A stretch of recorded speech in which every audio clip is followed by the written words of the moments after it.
ताज्या बातम्या विचार नव्हे त्यासाठी सचोटी न्यूज चॅनल बघायलाच हवे। ज्ञान मनोरंजन संस्कार देणारे चॅनल सचोटीला सबस्क्राइब करा, बेल आयकॉनचे बटन दाबा, सोबत शेअर करायला विसरू नका।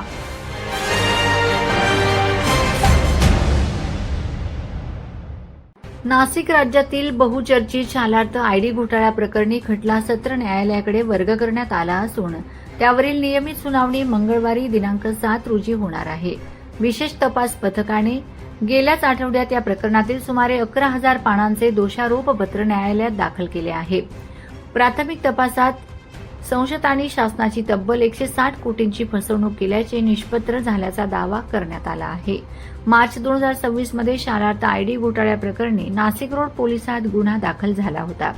या गुन्ह्याच्या तपासासाठी पोलीस आयुक्त संदीप कर्णिक यांनी विशेष तपास पथकाची नियुक्ती केली आहे।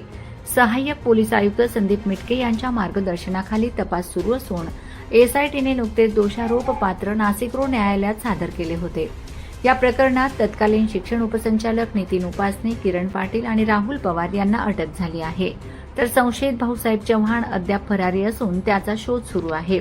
राज्यभराचे लक्ष लागून असलेल्या या प्रकरणातील खटला नाशिक रोड न्यायालयाने सत्र न्यायालयाकडे वर्ग केला असून मंगळवारी त्यावर नियमित सुनावणी होणार आहे।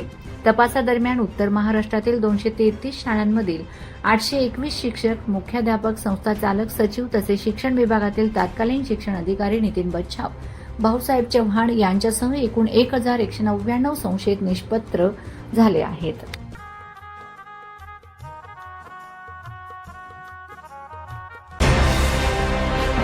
ताज्या बातम्या विचार नव्हे त्यासाठी सचोटी न्यूज चॅनल बघायलाच हवे। ज्ञान मनोरंजन संस्कार देणारे चॅनल सचोटीला सबस्क्राइब करा, बेल आयकॉनचे बटन दाबा, सोबत शेअर करायला विसरू नका।